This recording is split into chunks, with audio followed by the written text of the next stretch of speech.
शेकडा नफ्या तोट्याचं गणित आहे. एक वस्तू 500 रुपयानं खरेदी करून 600 रुपयानं विकली तर शेकडा नफा किती? खरेदी किंमत किती आहे वस्तूची? 500 रुपये. विक्री किंमत किती आहे? 600 रुपये. तर मोठ्या संख्येतून लहान संख्या वजा करू. 600 मधून 500 गेले, राहिले किती? 100. नफा झाला आहे, निव्वळ नफा झालाय 100 रुपये. आता शेकडा नफ्याचं सूत्र आहे शेकडा नफा बरोबर खरेदी किमतीवरच नफा किंवा तोटा हा खरेदी किमतीवरच काढला जातो. तर आणि प्रत्यक्ष नफा किती झालेला आहे? 100. शेकडा काढायचा आहे म्हणून लिहिले 100.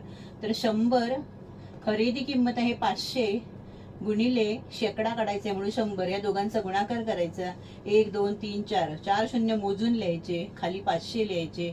2 शून्य गेले, 5 आणि 10 ला 100 ला भाग लावला. 5 दुने 10 आणि 5 शून्य 0.